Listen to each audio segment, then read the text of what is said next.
السلام علیکم ناظرین اللہ تبارک و تعالی نے جیسے یہ دنیا بنائی ہے اس کے ساتھ ہی اسے اپنے انجام تک پہنچانے کی کچھ نشانیاں بھی بتا دیں تاکہ لوگ عبرت پکڑیں اور قیامت سے پہلے توبہ کر لیں۔ رسول اللہ صلی اللہ علیہ وسلم نے قیامت سے پہلے پیدا ہونے والی جو نشانیاں بتائی ہیں ان میں بہت سی پوری ہو چکی ہیں، جبکہ کچھ بڑی پیشین گوئیاں ابھی ظہور پذیر نہیں ہوئیں۔ ان پیشین گوئیوں میں ایک بڑی پیشین گوئی حضرت امام مہدی علیہ السلام کا ظہور ہے جو قیامت سے پہلے ہوگا۔ آخری نبی حضرت محمد صلی اللہ علیہ وسلم نے حدیث میں یہ خبر دی ہے کہ قیامت سے پہلے ایک ایسا زمانہ آئے گا کہ دنیا میں کفر و شرک پھیل جائے گا، زمین ظلم اور سرکشی سے بھر جائے گی، اسلام صرف مکہ اور مدینہ کی طرف سمٹ جائے گا۔ اس وقت نبی صلی اللہ علیہ وسلم کی بیٹی سیدہ فاطمہ الزہرا کی اولاد میں سے ایک ایسا شخص پیدا ہوگا جو زمین کو عدل و انصاف سے بھر دے گا۔ ان کی حکومت تمام روئے زمین پر ہوگی، لہٰذا آپ صلی اللہ علیہ وسلم نے فرمایا دنیا ختم نہ ہوگی یہاں تک کہ عرب کا بادشاہ ایک شخص بنے گا جو مجھ سے یا میرے گھر والوں سے ہے، اس کا نام میرے نام کے موافق یعنی محمد ہوگا اور اس کے باپ کا نام میرے والد کے نام کے موافق یعنی عبداللہ ہوگا۔ وہ زمین کو عدل و انصاف سے بھر دے گا جیسے وہ ظلم و زیادتیوں سے بھری ہوئی ہے۔ ناظرین، اس روایت سے پتہ چلتا ہے کہ قرب قیامت میں مسلمانوں کے ہاتھوں سے حکومت چھن چکی ہوگی، حالات بد سے بدتر ہو جائیں گے اور ہر طرف کفر و شرک عام ہو جائے گا۔ اس دور میں حکومت پر بیٹھے رہنما طاغوت کی اطاعت کرنے والے ہوں گے جو ظلم و زیادتی کریں گے اور عوام ان سے پریشان ہو چکی ہوگی، لیکن اس تاریک دور میں ایک نور پھوٹے گا، بالکل اسی طرح جیسے عرب زمانہ جاہلیت میں کفر و شرک کیا کرتے تھے اور پوری دنیا میں ظلم و سرکشی کا بول بالا تھا۔ اس وقت اللہ رب العزت نے انسانیت کی رہنمائی کے لیے امام کائنات حضرت محمد صلی اللہ علیہ وسلم کو مبعوث فرمایا تھا۔ بالکل اسی طرح قرب قیامت ان بدترین حالات میں اللہ رب العزت امام مہدی علیہ السلام کو مبعوث فرمائے گا۔ لہٰذا حضرت جابر بن عبداللہ رضی اللہ تعالیٰ عنہ سے روایت ہے کہ رسول اللہ صلی اللہ علیہ وسلم نے ارشاد فرمایا، وہ وقت قریب ہے جب عراق والوں کے پاس روپے اور غلہ آنے پر پابندی لگا دی جائے گی۔ آپ صلی اللہ علیہ وسلم سے پوچھا گیا یہ پابندی کس کی جانب سے ہوگی؟ تو آپ صلی اللہ علیہ وسلم نے فرمایا اجمیوں کی جانب سے۔ پھر کچھ دیر خاموش رہنے کے بعد فرمایا کہ وہ وقت قریب ہے جب اہل شام پر بھی یہ پابندی لگا دی جائے گی۔ پوچھا گیا کہ یہ رکاوٹ کس کی جانب سے ہوگی؟ آپ صلی اللہ علیہ وسلم نے فرمایا اہل روم کی جانب سے۔ پھر آپ نے فرمایا میری امت میں ایک خلیفہ ہوگا جو لوگوں کو مال لاپ بھر بھر کے دے گا اور شمار نہیں کرے گا۔ آپ صلی اللہ علیہ وسلم نے فرمایا کہ اسلام اپنی پہلی حالت کی طرف لوٹے گا جس طرح کی ابتدا مدینہ سے ہوئی تھی، یہاں تک کہ ایمان صرف مدینہ منورہ میں رہ جائے گا۔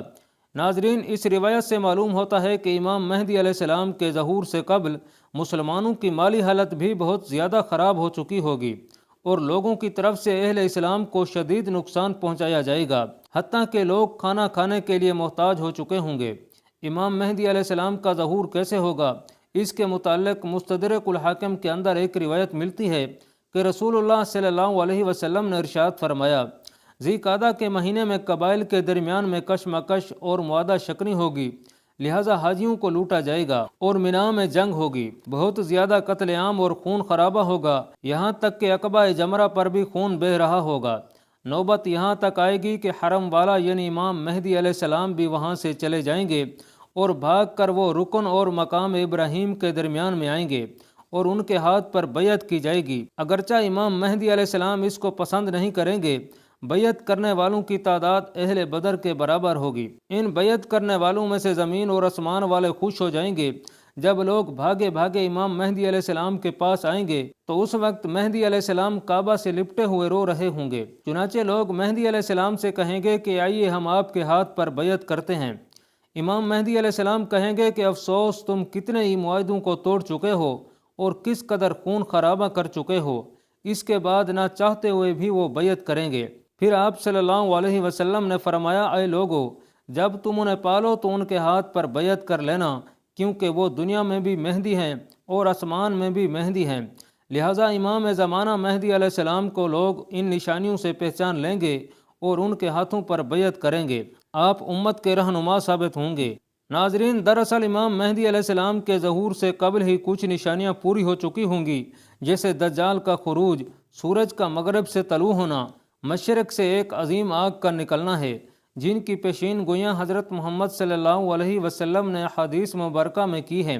لہٰذا ان نشانیوں کے پورا ہو جانے کے بعد مسلمان خود اس انتظار میں ہوں گے کہ اس امت کو نجات دلانے والا وہ رہنما قریب ہی آنے والا ہے۔ احادیث شریف میں امام محمد مہدی علیہ السلام کا حلیہ اور شکل تفصیل سے بیان ہوئی ہے، لہٰذا حضرت ابو سعید خدری رضی اللہ تعالیٰ عنہ سے روایت ہے کہ رسول اللہ صلی اللہ علیہ وسلم نے ارشاد فرمایا، مہدی میری اولاد میں سے ہوں گے، روشن اور کشادہ پیشانی اور اونچی ناک والے، وہ روئے زمین کو عدل و انصاف سے بھر دیں گے جس طرح وہ ظلم و ستم سے بھری ہوئی تھی، وہ 7 برس تک زمین پر برسر اقتدار رہیں گے۔ ایک روایت میں آتا ہے کہ امام مہدی علیہ السلام کے چہرہ مبارک کی رنگت عربی اور جسمانی ساخت اسرائیلی ہوگی۔ جب امام مہدی علیہ السلام کا ظہور ہوگا اس وقت حضرت عیسیٰ علیہ السلام بھی آسمان سے نازل ہو چکے ہوں گے۔ حضرت عیسیٰ علیہ السلام اللہ رب العزت کے برگزیدہ نبی تھے، جنہیں آپ علیہ السلام کی زندگی میں ہی آسمان پر اٹھا لیا گیا تھا۔ ایک پیغمبر ہونے کے باوجود عیسیٰ علیہ السلام امام مہدی کے پیچھے نماز ادا کریں گے، لہٰذا روایتوں میں آتا ہے کہ صبح کی نماز کے وقت دمشق کی مسجد کے مشرقی مینار پر حضرت عیسیٰ علیہ السلام نازل ہوں گے۔ وہ اس وقت دیکھیں گے کہ حضرت امام مہدی علیہ السلام نماز شروع کرنے والے ہیں۔ امام مہدی بھی محسوس کریں گے کہ عیسیٰ علیہ السلام کا نزول ہو چکا ہے، لہٰذا امام مہدی پیچھے ہٹیں گے تاکہ عیسیٰ علیہ السلام آگے آ کر امامت کروائیں، لیکن حضرت عیسیٰ علیہ السلام انہیں آگے کر دیں گے اور امام مہدی علیہ السلام کے پیچھے نماز پڑھیں گے۔ اس کے بعد حضرت امام مہدی حضرت عیسیٰ علیہ السلام کے ساتھ ایک لشکر سمیت روانہ ہوں گے اور دجال سے جنگ کریں گے اور اسے قتل کر دیں گے، اور اس کے بعد بیت المقدس کی بھی فتح ہوگی۔ اللہ پاک کمی بیشی معاف فرمائے۔ اللہ آپ کا حامی و ناصر ہو، آمین۔